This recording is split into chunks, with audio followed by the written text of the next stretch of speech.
सुप्रभात बच्चों। पिछले क्लास में हम लोगों ने पोषण के दो प्रकार के बारे में पढ़ा, स्वपोषण एवं विषम पोषण। स्वपोषण में हम लोगों ने देखा कि हरे पौधे अपना भोजन स्वयं बनाते हैं, अतः उन्हें स्वपोषी कहते हैं। जबकि विषम पोषण में देखा कि ऐसे जीव जंतु जो अपना भोजन पौधों से प्रत्यक्ष या अप्रत्यक्ष रूप से प्राप्त करते हैं उन्हें विषम पोषी कहते हैं। इसमें सभी जंतु आते हैं और कुछ पौधे भी आते हैं। अब प्रश्न उठता है कि क्या पौधों में भी विषम पोषण हो सकते हैं? तो इस प्रश्न का उत्तर है हाँ।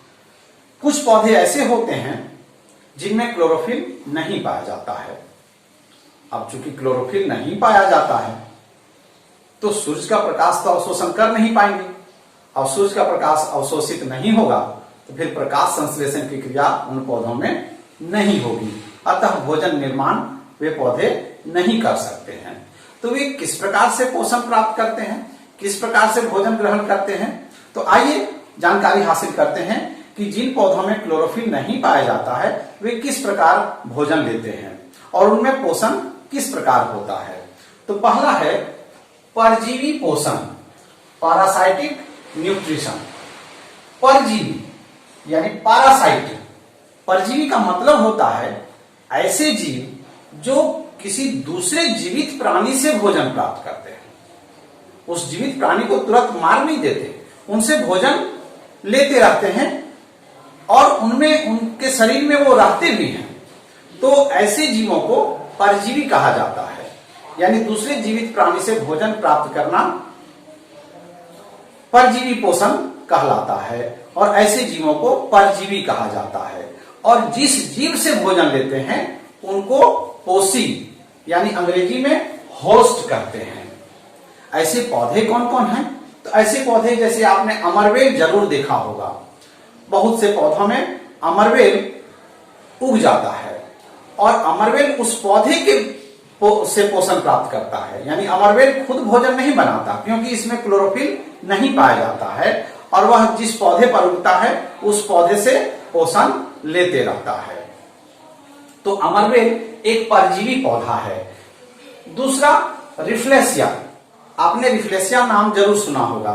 रिफ्लेशिया इंडोनेशिया के वर्षा वनों में पाया जाता है। इसके फूल जो होते हैं दुनिया में जितने भी पौधे हैं उन सब में सबसे बड़ा होता है।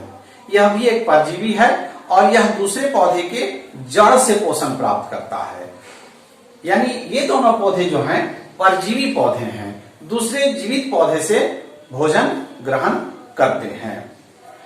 दूसरे तरह के जो पौधे हैं उन्हें मृतजीवी कहते हैं और उनके पोषण को मृतजीवी पोषण कहा जाता है, यानी सैप्रोफाइटिक न्यूट्रिशन।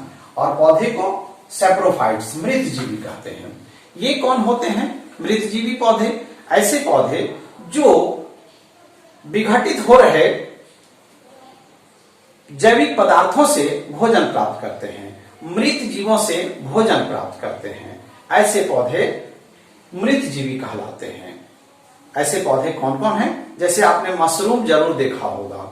मशरूम मृतजीवी है, वह सड़े गले पदार्थों में उगता है और उसी से पोषण प्राप्त करता है। जाहिर सी बात है मशरूम में भी क्लोरोफिल नहीं पाया जाता है। आपने जरूर देखा होगा, अभी बरसात का मौसम आ रहा है, बहुत से मशरूम गांव घर में भी उगते हुए दिखाई पड़ते हैं। हम लोग गांव की भाषा में इनको खुखड़ी कहते हैं या कुकुरमुत्ता कहते हैं या छाती भी कहते हैं। कुछ लोग छतरी जैसा इनकी रचना होती है। तो ये जो है मृतजीवी हैं और ये सड़े गले पदार्थों से पोषण प्राप्त करते हैं।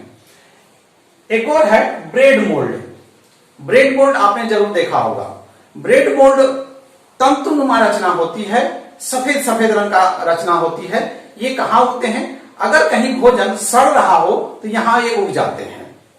आप घर में भी किसी भोजन के पदार्थ को, जैसे ब्रेड को या पके हुए भोजन के किसी पदार्थ को कुछ समय के लिए छोड़ दीजिए, देखिएगा कुछ दिन बाद उसमें फफूंद उग जाते हैं, यानी ब्रेड मोल्ड उग जाते हैं, मोल्ड्स उग जाते हैं। तो ये फफूंद है यानी फंगस है, ये उग जाते हैं। ये मृतजीवी हैं, इनमें भी क्लोरोफिल नहीं पाया जाता है, अतः ये सड़े गले पदार्थों से जो विघटित हो रहा है उनसे ये भोजन प्राप्त करते हैं।